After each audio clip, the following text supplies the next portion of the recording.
Signal चौक पर भीख मांगने वाले भिखारियों की संख्या बढ़ चुकी थी, जिसे देखते हुए पुलिस ने इन भिखारियों पर बंदी लगा दी थी।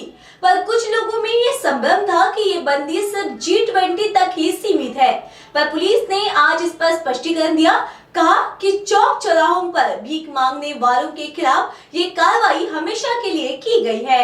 जिस प्रकार की 144 सीआरपीसी की ऑर्डर हमने ट्रांसजेंडर्स के बारे में कुछ दिन पहले निकाला था, वो बेसिकली ट्रैफिक जंक्शंस पे और रहीवासी एरिया में जो न्यूसेंस उनकी हो रही थी उसके बारे में निकाला था और उनके विरुद्ध कार्रवाई की गई।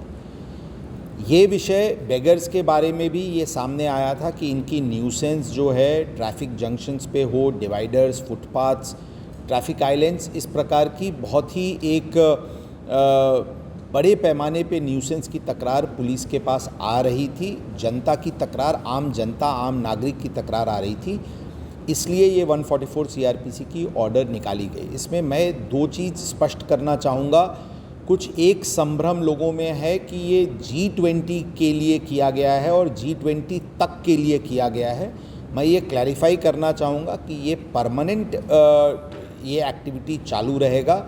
ये G20 के लिए किया गया है ऐसी बात नहीं है। ये ओवरऑल जो ट्रैफिक जंक्शन पे जो न्यूसेंस था और जो पेडेस्ट्रियंस को फुटपाथ पे चलने में न्यूसेंस था और इनका प्रत्यक्ष अप्रत्यक्ष इम्प्लीकेशन क्राइम पे भी था, इसको ध्यान में रख के ये निर्णय ली गई है। दूसरा मैं ये बताऊंगा कि जो बेगर्स यहाँ पे अलग अलग दूसरे जगह के रहने वाले थे, जो यहाँ आकर के फुटपाथ पे सिर्फ भीख मांगने के लिए रह रहे थे, इनको जब इस प्रकार के निर्णय के बारे में अवगत कराया गया तो इसमें से बहुत सारे लोग वॉलंटरली अपने अपने मूल गांव को चले गए हैं। कुछ लोग जो सही स्थिति में, जो गरीब हैं, जिनको घर नहीं है, जिनको खाने का साधन नहीं है, उनके लिए पुलिस ने महानगर पालिका, सोशल जस्टिस डिपार्टमेंट और बाकी संबंधित विभाग के साथ मिलके उनके रहने का बेगर होम्स हो, शेल्टर होम्स हो, होम्स फॉर डेस्टिट्यूट्स हो,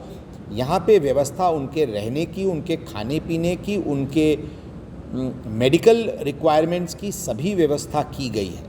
इनफैक्ट मैं आगे भी बताऊंगा कि इस प्रकार के जो लोग वहाँ रह रहे हैं उनके लिए हमने वोकेशनल ट्रेनिंग का भी, जो एबल बॉडीड लोग हैं वो कुछ उनको रोज़गार मिल सके, इसलिए हमने वोकेशनल ट्रेनिंग के लिए भी हम प्रयत्नशील हैं।